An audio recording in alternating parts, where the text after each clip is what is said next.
欢迎持续回到节目现场。我们接下来谈谈美国，为什么呢？因为美国有一位川普盟友柯克，他在前几天遭到枪击身亡。好，现在呢持续追查这个案情哦。FBI 公布了嫌犯的照片，悬赏的是300万。川普也追授了柯克是成为最高平民荣誉。好，我们看到这画面上哦，其实现场的民众拍下了影片，疑似是枪手在行凶前就埋伏在一栋建筑的楼顶哦，而且在枪响之后迅速起身逃离现场。所以你可以看到这个枪手狙击地跟柯克所在地有一段距离哦，但是真的是神射手。FBI 在附近的树林检获怀疑是犯案所用的枪支。那现在 FBI 已经展开大规模的追缉行动，悬赏的是300万元的新台币来进行这个悬赏，并公布了疑似枪手的照片，有可能就是他。好，川普就说了，我们会这个追授柯克象征美国最高平民荣誉的总统自由奖章。那我们看到《时代》杂志哦，也以血红滤镜来感叹柯克之死，认为美国的政治暴力恐怕会升级哦，还说会成为一个催化剂，推动更多的民众走向极端。好，这对民主国家来说不见得是好事哦，因为会越来越多的这个暴力行为吗？这是大家要打一个问号的。但我们看看哦，这柯克呢，其实也被认为说多年以来是以色列的坚定拥护者，但在过去1年内哦，柯克对于以色列之于加萨不成比例的暴力跟糟糕的公关表达了强烈不满，甚至拒绝跟没有谴责加萨行动的亲以色列团体来合作。所以他曾经就跟亲近的人士有透露过说，他很担心以色列会杀了他，尤其在他要求公开爱普斯坦档案，并让公开批评这个以色列的 KOL 上节目之后，他的不安感是有加剧的。好，所以大家就把他跟这个以色列是不是有连结呢？就连在一起了。好，那目前也看到这个枪杀政治盟友的枪手还在逃。川普看棒球比赛的时候，看到了吗？这画面他有设置防弹玻璃哦。那也看到的是哦，这个棒球比赛时也受到了这个周全的防护哦，所在的包厢就被安装上了防弹玻璃哦，这以免会有这类似枪击的报复啊，或是政治的效应持续存在。好，那我们看到美国跟以色列之间呢，也是产生一个微妙关系，主要就是以色列最近不是有袭击卡达吗？美国媒体说，这个川普已经要求纳坦雅胡跟他通了电话，说有要求他要承诺不再袭击卡达。好，但是对于这件事情呢，现在纳坦雅胡会有办法的来做一个好回应吗？我们看到川普说他愤怒源自于2个层面，第一个就是以色列并没有先知会美国，还有的就是攻击的这个目标位于在卡达境内。卡达不仅是美国中东地区的重要盟友，也是加萨停火谈判的关键调停者。但是纳坦雅胡的回应是说，当时的攻击机会稍纵即逝，必须当机立断的采取行动。好，但是有人认为他们俩是唱双簧啦。好，那我们看到卡达的首相他怎么说呢？他说他不能直言哦，说现在被问及美国是不是有背叛的时候，这个穆罕默德说不能直接说被美国背叛，但遗憾的是美国给卡达的情报真的来得太迟了。好，那这个彩虹线的部分现在分析师认为，尽管川普对纳坦雅胡的战术感到不满，但他本能上其实是同意纳坦雅胡的观点，就是哈马斯必须从根本上削弱，因此美国跟以色列的关系不会因为卡达而破裂。但问题是，这会不会引爆中东的战火呢？好，以军72小时之内袭击了叙利亚、黎巴嫩等6国，我们就带大家来看时间轴。他8号的时候是先空袭了黎巴嫩、叙利亚、加萨，9号的时候突袭了突尼西亚跟卡达，10号的时候又空袭了也门首都。哇，真的很好战，3天之内打了6个国家。那这个是胡塞武装的最高政治委员会主席他是认为将继续的发动袭击，警告以色列人保持警惕，因为他们的反击必将到来，绝无例外。那经济学人则是痛批美国跟以色列其实才是区域的新乱源，中东的权力版图恐怕大洗牌，因为这个卡马达被炸，让川普安全的保证整个失效。现在海湾国家也是在急找一个新靠山，因为看起来美国已经无法再保证海湾国家的安全了。好，中东这个整个乱局呢，我们当然还是要先从美国这边说起。这个川普的盟友柯克被枪杀了，这恐怕是让很多人觉得哇，美国现在真的蛮乱的。亮哥，因为这个事情啊，这个6月明尼苏达不是有一个议员被打死吗？那个时候打他的人就说，因为他主张 DEI。那现在柯克最大的争议就是他反对 DEI， 所以是倒过来的立场。就6月被杀了那个是民主党的，那这个是共和党。所以当然有很多人会忧虑了，会不会导致左右激进派变成一个武力冲突了？不过现在就是凶手还没有抓到啊。如果凶手真的是属于左翼团体啊，哇，那我觉得就很麻烦了啊。就好像上次川普，事实上这个暗杀模式跟打川普一模一样，只是川普运气好，插到耳朵嘛，差一点点也是打到颈部啊，那当场就被打死了。那打川普那一位就刚好不是明显的民主党，所以刚好没事。那个如果是跟民主党明显有关的团体打的啊，我跟你讲，美国已经内战了啦。就川普那一次了啊。那这次这位啊，坦白讲，我认为他是川普青年军的领袖啦。事实上，去年整个选举过程，这个 Charlie Kirk 就是不断的去巡回校园做演讲嘛。那他的立场虽然激进啊，可是他口才非常好，条理清晰啊，所以我觉得他影响到蛮多年轻选民的。所以川普的年轻选民比上一次要多很多。所以你看，川普第一时间，我觉得他那个反应是非常直接的啊，就立刻就说下半旗到礼拜天。这个美国很少对一个普通民众啊，下半旗4天呢，那事实上影响更大的是他的儿子，川普的儿子。川普的儿子跟 Charlie Kirk 是非常好的朋友，所以他的儿子现在已经完全失控了啦，悲伤到很伤心，非常的伤心啊。那他实际上也是很多校园保守青年的偶像啦，所以我认为真的这个就要看破案的过程了啊。如果凶手真的是左翼的团体，哇，那我觉得后续就很麻烦了。事实上，今天川普在出席一个公开的场合，已经用防弹玻璃围起来了啊。那现在国会也非常害怕，国会还为他默哀，这个也很少见吧？那现在国会议员也担心自己会被打，因为那个人是完全职业的。这个 FBI 已经说这个人绝对是职业枪手，我们也不要这样讲，就受过专业的训练啦。相距182公尺，一枪打死啊！就在那个182公尺外的屋顶上，就一枪就打死了。这个绝对是职业的啦，因为警察的枪也打不到他，所以你就知道是什么样的场合啊。所以美国这种对枪支训练专业的人实在太多了啦，而且他是用长枪，所以防不胜防啦。所以我觉得这个非常的麻烦。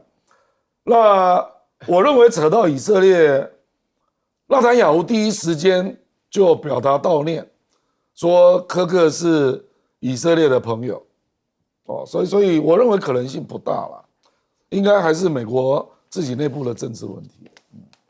好，我们接着问赖教授。柯克虽然他担心啊，由于他对以色列的态度啊，然后他会怕说被以色列的摩萨德或者他们的情报人员所杀哈。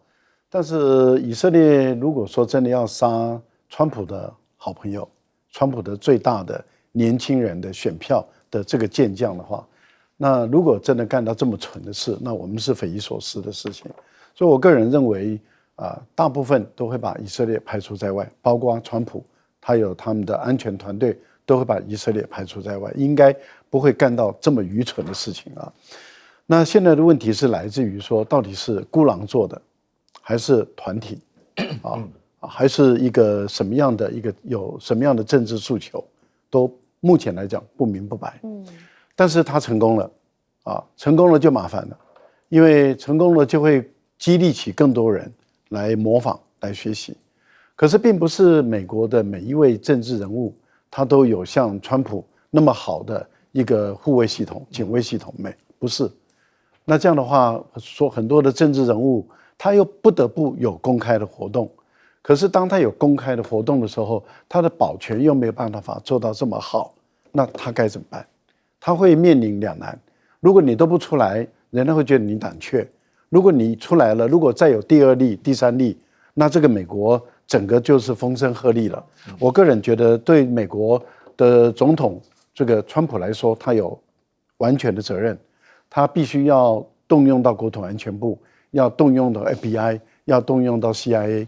你要从海外的、从国内的、从各方面去清查、去了解，尽快破案，然后尽快把这种危安的因素要把它掌控在内。现在卡达面临一个麻烦的事情，是因为他被打了，而他在过去他跟美国的关系很深，也很好，他也斡旋以色列跟伊朗的冲突，美国跟伊朗的冲突，他尽了很多的力，然后他也斡旋这个哈马斯。这个加沙地区的还有巴勒斯坦跟以色列的冲突，他也尽了很大的力。那一个这么出钱又出力，然后还送一个豪华的这个总统专机给川普的这样的一个卡达，然后竟然他被以色列就这样毫不留情面的直接侵犯他的主权，而且直接打。然后川普本身很明显的，你可以看得出来还是护短嘛。他说他有跟内塔尼亚胡有通了电话，两个人在电话中有很激烈的吵架，可是大家都知道在演戏，因为这是一场活生生的演戏。因为演完了以后，他的说法是这样子：以后不可以再犯。我想各位观众朋友，您可以知道，很多人在演戏的时候就是哇装得很凶，凶完了以后就说好，那你应该好好的惩罚这个以色列了吧？应该好好惩罚了吧？应该在安理会里面点名批判，而且还要制裁了吧？应该要这样做了吧？因为卡达已经要求安理会紧急处理了，联合国的安理会也紧急处理了。结果您知道结论是下次不可以再犯。大家一听就整个那个卡达心就泄了嘛，那就知道美国护短了。我即使我对你那么好，我对你输诚，我已经让很多穆斯林对我另眼相看了。但是我换得来的下场是这样子，那你想对沙特、阿联酋很多阿拉伯的国家，他们内心里面会怎么想？我觉得卡达还可以做一件事，而且也一定会做，因为我们都知道，其实哈马斯、也门的胡塞组织也都跟卡达有直接间接的关系。卡达没有能力直接报复这以色列，可是他完全有能力给胡塞组织很多的钱跟很多的见不得光的武器。这绝对是有能力做到的。好，我们接着问帅将军。我想，这个美国这个网红被杀，不是恐怖分子做，恐怖分子做一定有一个政治主张这个会宣示他这个做这个行为的目的，对。第二个，他也不可能是私人的情杀、仇杀、财杀，私人的问题在他家自己解决，没有需要做这个公开的处决。这个就是要公开处决。第三一个，没错，180公尺，将近500-600英尺那没有主机枪跟很好的训练，打不到那么准那很显然，那美国为什么这种刺杀事件？你看，尤其是刺杀总统从林肯开始甘乃迪雷根川普都挨枪。后来我想想有道理，我们从小看西部片子在一个蛮荒的没有法治的国家里面，谁拔枪快谁就是这个正义嘛。美国以家庭拥枪率来讲，全世界第一我有一个同学在美国，他就拥了7、8把枪，什么枪都有，长的短的。他在那种社会，你看这种事情一出来，那个做枪的公司的股票就上涨。人人自危吧，因为今天只是显示在政治上嘛，对不对？现在你看那个种族歧视越来越严重，什么白人社会了，不是白人社会的不准你搬进来了，这些问题，所以美国的这个内部，我想这种绝对是政治上的问题啊，政治主张上的问题，愤而杀他。另外，卡达这件事情啊，我跟各位讲，以色列为什么这么嚣张啊？打了6个国家，而且还打卡达。卡达是真正负责斡旋跟你谈判的一个，因为哈马斯跟卡达的关系很深厚，很多年他们的最高领袖都住在卡达。那公开用飞机去炸卡达，也不用隐匿飞机，公开就是一般的战机就飞过去了。美国情报网看不到吗？卡达的这个雷达网看不到吗？对不对？那显然美国是松手，为什么？从基本上来讲，以色列扮演美国的就是一个牧羊犬。今天只是这只犬不听主人的号令，发疯了，咬了一只最大的肥羊。当然，主人要出来表态一下，但是背后美国觉得有什么？你这些小国家更怕它，更需要美国的保护，更需要听美国的话。所以，只要这个牧羊犬的角色不变，这种行为就不变。所以你看，打6个国家，打6个国家跟打卡达的意思，就我根本不想跟哈马斯谈判，我就是以武力解决。就像回到我看的美国西部电影一样，谁枪拔得快，谁就是正义，就是这样子。没什么好解释的，什么国际法的公理呢，鬼扯，对不对？明目张胆的打6个国家，炸你卡达，怎样？我就是以实力。好，就是有点目无王法哦，这样恐怕这个纷乱跟战争会越来越多。我们休息一下，马上回来。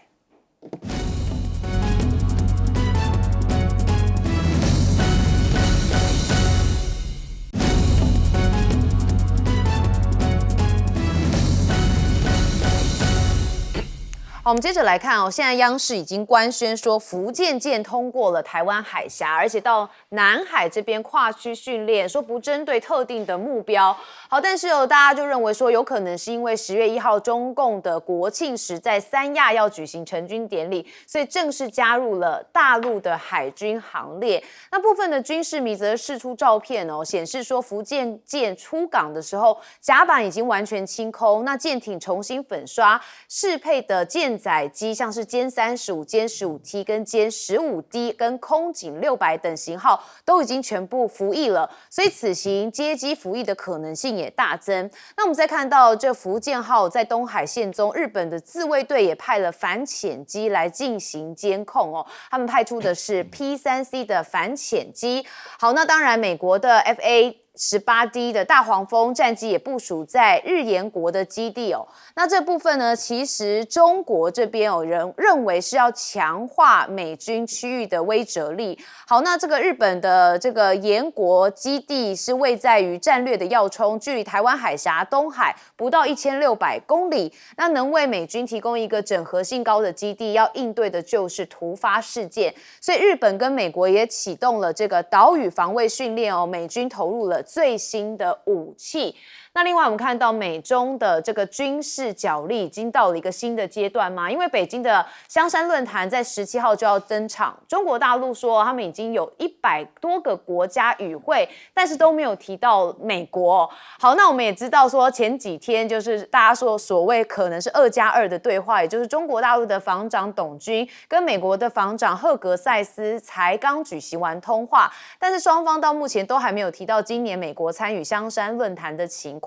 好，那当然就是有没有可能展开一些交流呢？现在不得而知。但是川习会到底有没有谱哦？因为很多人说这个美中防长、美中外长相继通话，就希望展开一些建设性的互动哦。所以看到9号、10号分别都有这个2+2的感觉。但是哦，这个习近平跟川普要会面，恐怕要看看这个 APEC 有没有机会，还是这个真的要到中国这边来进行访问。好，但是川普疯狂围堵堵没用，我们看到中国大陆在全球的出口是再创增长哦。之前不是说因为关税吗？说这个中国是占便宜，所以他们现在美国用了关税之后，反而显示中国的贸易出口总值逆势成长6%，尤其在全球南方跟欧盟的地区。那甚至现在巴西的农业部官员也说，中国已经批准了巴西的高粱进口，这也会再次打击美国对华的出口。那美国的财长贝森特下周则是4度要会晤中国大陆的副总理何立峰。那 TikTok 的问题应该也会来进行谈判，来展开讨论哦。那美国的财政部也说，美中的高层官员即将在下周马德里要会商贸易议题哦，但是中方到目前还没有任何的回应。好，所以我们看到了福建舰被认为说是威逼了美国印太的部署，是不是有这种味道呢？我们先问的是亮哥。我觉得接下来恐怕要观察的是10月25号台湾光复节，福建舰会不会再有一次的动作？那个时候恐怕会更明朗了，因为这一次他的名义是说我是经过你这儿去南海要入列所以这个没有针对特别的名目只是经过而已了可是如果10月25，我预期今年的10月25，大陆会做蛮大的法律战的。那到时候福建舰会不会有动作？这个很多人在猜啦不过你可以看到93阅兵之后，美国急着要跟中国大陆恢复这个军事互警的机制、互信机制这个，所以我们就看到这个海格赛斯跟董军这个视讯通话而且美国国防部他第一次把2句话写进去，那个海格赛斯跟董军讲的话，说美国不会跟中国交战还有第二个说美国不会去改变中国的体制这写进美国国防部的这个新闻稿，我还真的第一次看到，这个以前都是国务院了，这是国防部所以我觉得他有点急啦，就是在93阅兵之后，中国大陆会如何去利用这些军事力量，美国不知道，所以急着要做对话。那你可以看到董军嘛，他一直强调美国不要以台制华那后来你也看到王毅又重新讲了一次，又讲到台湾问题然后美国的众议院就是民主党那个前军事委员会的主席那拜登任内的亚当斯密他刚好叫亚当斯密他众议院要带团去访问中国大陆嘛。我觉得不管是这个海格赛斯跟董军的视讯通话啦，或者众议院即将去中国或者是香商会议，香商会议刚好就是经过918嘛，917到919那美国要派谁去因为去年美国是派那个国防部的助理部长蔡斯去嘛，那这次会不会提高级别？连续3件事我觉得美国有点急了，就是觉得中美的军事互信要赶快建立起来，不然怕会出事了。大概是这样那我觉得这个一定会酝酿出中国大陆对美国有关台湾议题的要求了，所以这个一定会酝酿到川普去访中国嘛那这个议题一定会在里面了，因为现在就在等，本来是在等第4轮的贸易谈判，那个是10月底吧，可是你现在看到集中都是军事问题，而且军事问题环绕的一定是台湾问题，对而且中国大陆现在做事情，我觉得越来越直截了当了比如说黄岩岛，他就宣布是这个自然保育区其实这个是彰显主权可是也意味着我短期内不会填海造陆，我不会来盖军事基地所以这个议题我们就暂时放着，可是我主权还是要伸张所以你美军菲律宾你不要来乱我愿意用自然保育区这样的逻辑了我认为仁爱礁他可能也会这样处理所以他现在动作我觉得都简单明了，已经开始了对，因为担心美中之间的军事会不会有一触即发的问题哦，将军。我跟你讲，当年我跟美国国防部跟国务院打交道有4年的经验。一般来讲，国务院讲话政治敏感性很高，国防部讲话比较实在一点。为什么？你们国务院也好，外交部出了篓子，收拾善后是我国防部，我会受到不可承受的损失跟伤害，没有必要。所以那个时候好几次，我的感觉就是说，国务院跟国防部两个说话不一样。是。那因为这个93军人节的show up，所以美国方更清楚。你会面临，如果干起来的话，你会面临什么样的损失？你有什么制胜的把握？所以为什么美国国防部一直急着跟中国大陆要建立热线电话？你记不记得上一次川普那个国会动乱的时候，美国总长就直接打电话给中国讲，这个不会发生战争。你记得川普那一次？所以这个东西，因为国防部是要负责收拾善后的。所以今天，不管这个国际大国博弈到什么程度，总局的底线，美国国防部当然很清楚，说我不会跟你开仗。而且，川习会即使见面，中国坚持的还是台湾问题，对，关税问题是次要，美国急的是关税问题。所以各位哈，另外一个大胆的预测就是，川普这个人是商人出身的，很在乎。关税就是拼命搂钱，他跟习近平真的见面的时候，是不是台湾就被他交易掉了？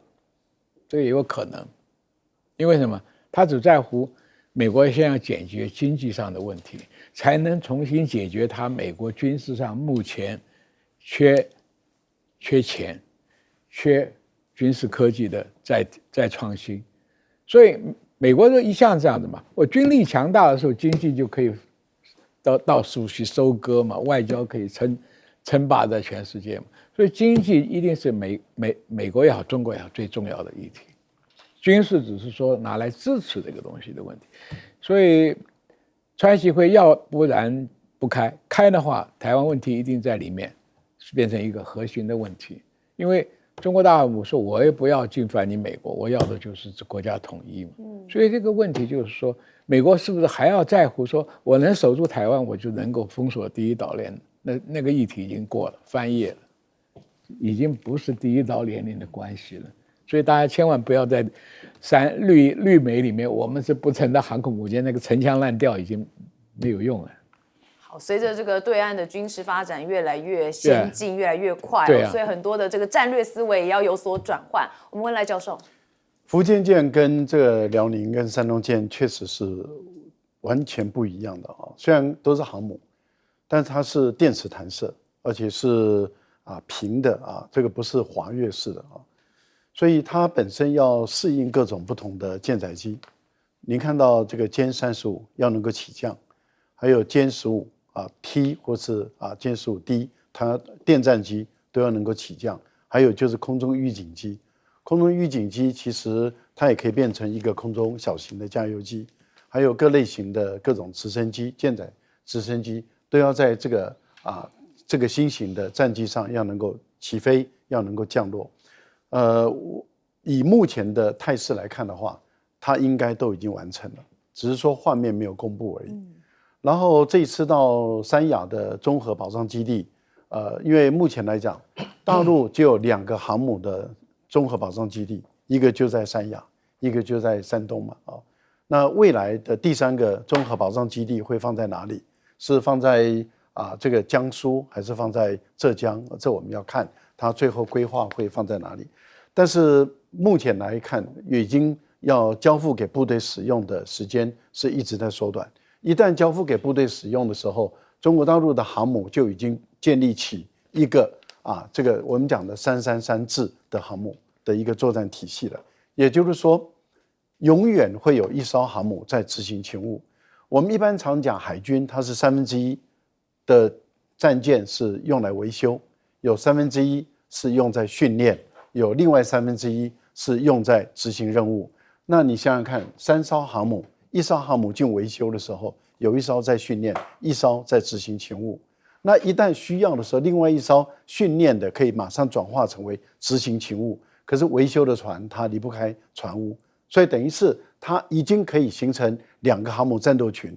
2个航母战斗群在美国的作战的一个规范里面，它就是打一场区域战争的一个基本的配备。所以你看，美国过去在打阿富汗战争也好，打伊拉克战争也好，或是甚至要跟伊朗打仗的时候，它都是双航母就进来了。那现在中国大陆也具备有双航母的一个随时保持作战能力的这样一个态势，这个对于大陆的海军的一个大要升，这真的是一个很值得美国去重视的事。那我认为美国为什么会这么着急？你看连续的。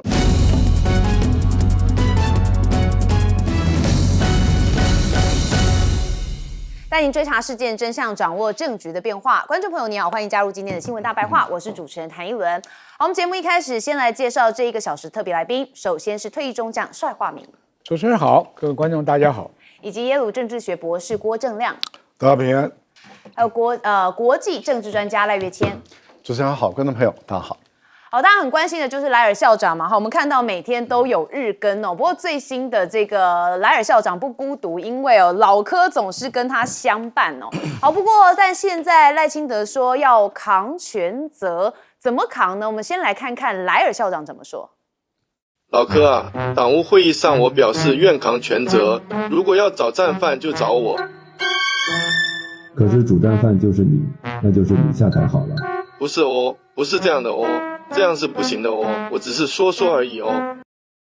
好，莱尔校长说说而已。那赖总统要怎么扛责呢？其实很多人都还在关心后续的发展，因为马上就要新会期开议了。我们先看到是在今天这韩国瑜院长有召集朝野协商，但是民进党内的干部仍然是难产的所以我们看到了大家问到总召柯建铭说怎么办呢？他讲了一句话说：庖丁解牛，迎刃而解。新的6长一定会在开议的时候产生。好，非常有自信心看来是不是他口袋有一个隐藏的名单呢？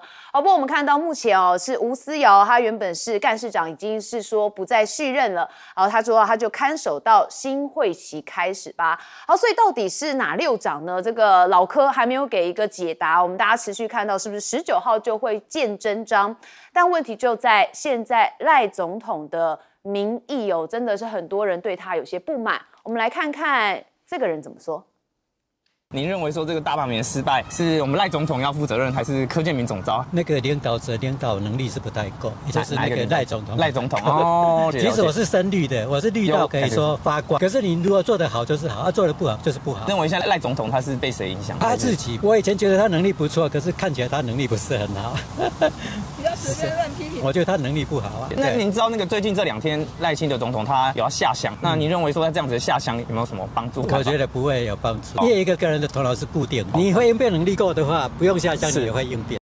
好，这个深绿大叔说他是绿到发光但对赖总统也是一样批评蛮多的。好，网友则认为说，当台南市长是造神，当总统是格局不够，关税又谈不好，再也不沟通，救灾又乏力，搞罢免又是很不好的状况，所以整个赖屠刀现在怎么砍呢？是不是又挥向了在野党？我们看到大人吵什么？卢秀燕率15县县市首长杠中央，这个总预算藏赖清德政府五轨搬运法。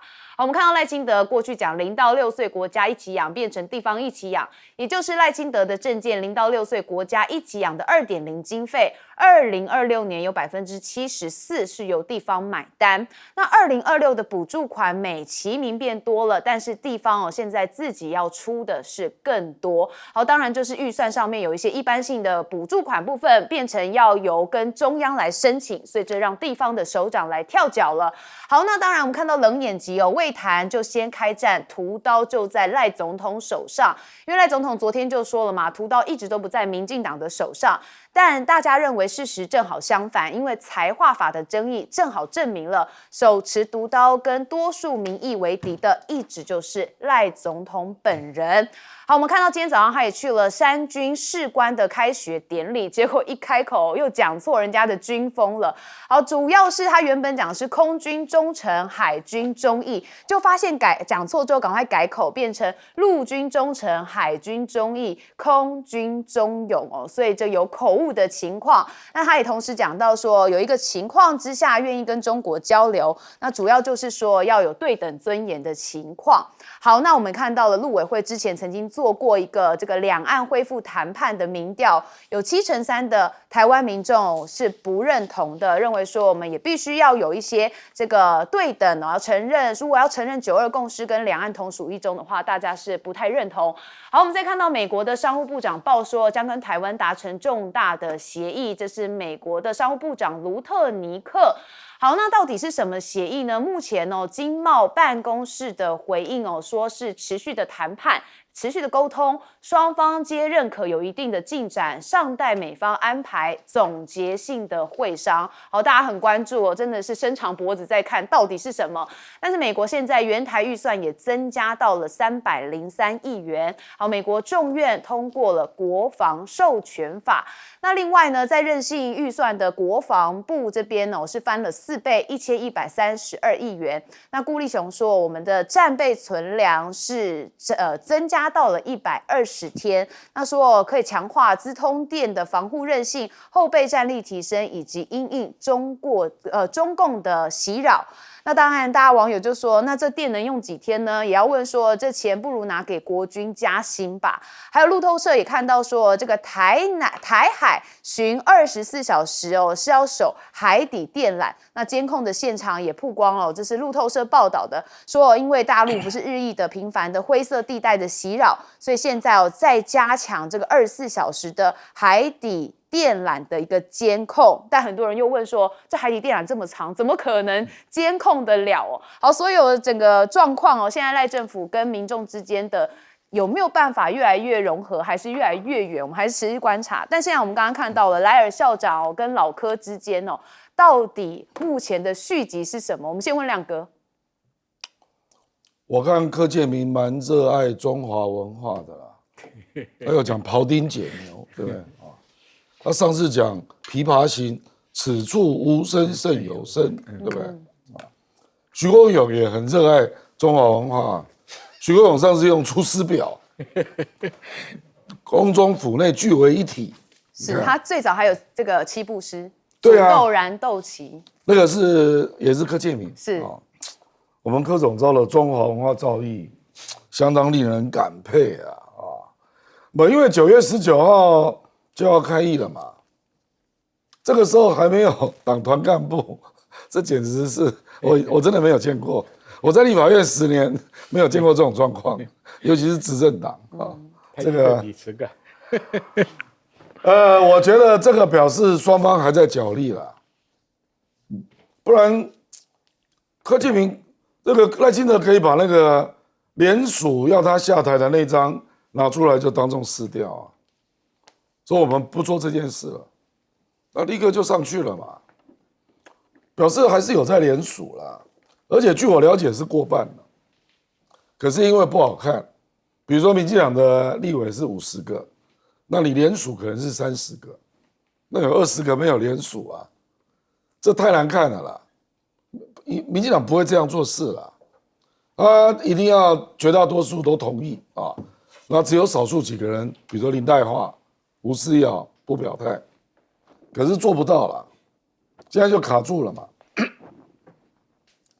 赖清德说有在党务会议说战犯就是我了，我是怀疑这个报道了，因为如果是真的，那赖清德为什么不出来讲？他出来之后可以开记者会啊，他只要暗示一下，那记者就会把他围起来了，不是吗？每次都这样啊。昨天也是啊。对啊，所以他并没有讲嘛，这个是媒体的报道。并不是他自己讲的啊，那个施乃如也不敢再讲啊，施乃如有讲吗？没有嘛。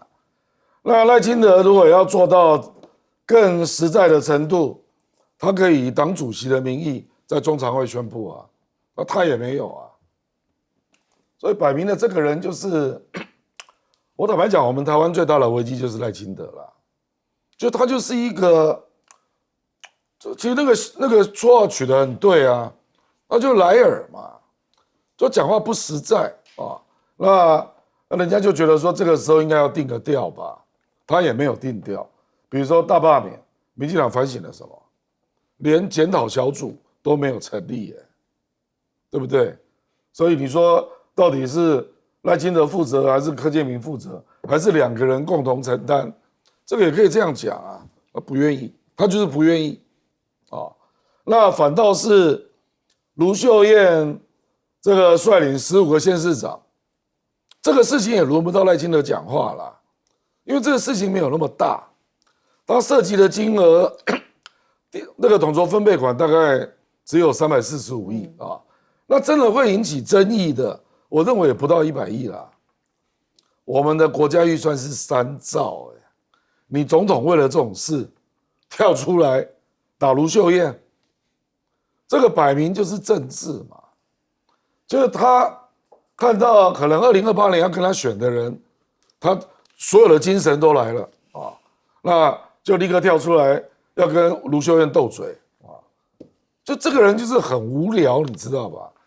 该担当、该承担不去讲，然后这种很芝麻屁事，左荣泰就可以协调了，不需要轮到他啊。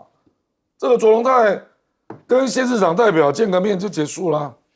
那如果说要修法，蓝白再修法嘛，因为有一个地方算错嘛，对不对？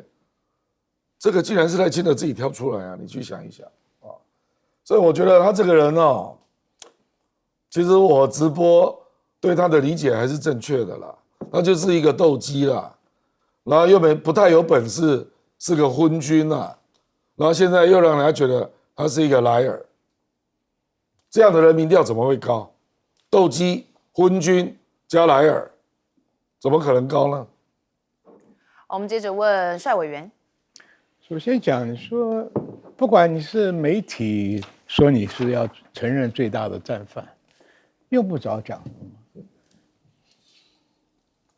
辞掉党主席嘛，你负责任嘛，对不对？因为这个事情你是全党在运作的，没有你的指令，民进党会那么合作的全台搞这个大罢免嘛？这第一个。第二个，你舍不得辞吧，你出来道个歉也可以吧？我政策上错误，一时的错误。那也算是你勇于负责嘛。所以第一个我们讲不负责任，第二个大家很多老百姓不知道 liar 什么意思啊 ？liar 是西方国家里面最像扯谎的骗子 ，liar 说谎。你自己讲啊，6岁国家养，结果又让人家地方政府养。这个地方分配款这么多年我们也看了，只要是你民进党执政的县市就多一点，不是民进党执政的县市就少了。所以这就不是一个一国之君应该做的事情嘛，这个东西按人口、按发展、按状况来分配嘛。第三个，刚刚你讲了很多消息，我最关心的是什么？他今天要发表韧性作战啊，储备粮食120天。我告诉你呢，大家都知道，你民进党现在推动的跟配合美国讲的城镇作战，上下3000年，我看过很多战争，一定要打城镇作战，你把老百姓赶快送出去。你城市里面的存粮嘛，对不对？那好，现在台湾的城镇，台北市、新北市一弄几百万人口，你就现在讲的那个全民防卫须知要躲在家里，我问你吃什么？你去问问果菜市场一天要进来多少千吨、多少万吨的蔬果，你这个韧性怎么发展？第二个，没有电，百废俱。百事都废了，你现在老百姓只知道一个停电，你很痛苦。你知道全面性的停电，你什么事都办不成呢？那你今天假定说政府要备战的话，那你这个电是怎么样发展韧性的？粮食怎么发展韧性的？啊，搞这些名堂都是虚而不实，把美国捐个说是10亿美金的这个军援就当成多什么不得了的事啊！10亿美金啊，买10发爱国者就没了，买5架 F-35B 就没了。对台湾的防卫作战来讲，一点用都没有，反而我们要花很高的国防预算买一些杂七杂八的东西，所以这个韧性跟你的城镇作战根本不相符合。所以这个韧性不是说你120天你口头讲怎么分配、怎么屯储、怎么分发。哎，我听说他现在的这个什么全民国防须知的啊，一有事通通躲在家里不要出来。好，不出来，喝的水从哪里来？吃的饭从哪里来？吃的蔬菜从哪里来？对不对？好，一切不实的新闻都是假新闻，啊，战况也是假新闻。所以这种东西啊，我觉得他现在给人家老百姓感觉就是一个不负责任的政府，不负责任的国家领袖，而谈不上有没有能力了，连一个基本负责的心态都没有。好，我们接着问赖老师。去年总统大选嘛，立法委员也改选了啊。那台湾的民众让国民党成为第一大党，民进党退到成为第二大党啊。结果今年，然后赖清德率领的民进党要把台湾的民众的决定整个推倒，结果他就发动了2次的大罢免，那就是要全部推倒台湾民众的决定嘛。那推倒结果大败，这代表什么？代表台湾的绝大部分的民众对于赖清德跟他所领导的民进党完全的不信任。那一旦台湾的民众直接表达对你赖清德、对你所领导的民进党全部不信任的情形下，你要负全责就有一条路走，政治人物负全责。当人民再度的告诉你我不信任你，我反对你推翻我去年做的决定，而且是以高达70%左右的选择告诉你说我不支持你，那赖清德理论上讲，你就应该要辞职下台，这才是符合民主的精神、民主的规范。如果你不辞职下台，那就是代表你完全无视于民意、无视于民主，你就不配资格做一个总统。所以你就回去报你那个不到30%多的这个绿营的，也就是不代表民意的这些选票，这个很可悲。所以他事实上已经成为一个跛脚总统。为什么他每天被人家骂、被人家笑？就是因为他失去了民意基础了，因为失去民意基础，所以天天被骂被笑，媒体、自媒体各方面就天天把他拿来谩骂、责备、嘲笑、讽刺，他变成这样的一个人，一直要到他任期结束，然后再由人民做一次决定。我想这个活得也是很辛苦，也很可悲，应该讲是很可悲。也就是说，剩下的这2年多，他每天面对的就是天天被嘲笑，天天被骂。我觉得一个总统这样干还有什么意思？这真的是不应该，也不需要再留在这个位置上，那丢人现眼了啊！我觉得这真的是另外一个。既然说小孩，您也生小孩了嘛？既然说小孩国家养，其实国家的钱也是我们人民的钱嘛，也包括你的税嘛，是啊，你也纳税了嘛，你的先生也纳税了，我也纳税了，我们一堆人纳税。既然大家纳税，那你中央就承担起来嘛，因为当初你的口号就是国家养，那当然你怎么可以叫地方政府？你跟地方政府的首长都是人民直接选，那就让地方政府的首长有更多的机会空间去服务地方的选民。你中央的你没有服务地方选民，你啊就直接把钱就拨出去了，算一点，大方一点，不要那么抠，这钱不是你的钱。好，我们进个广告回来继续讨论。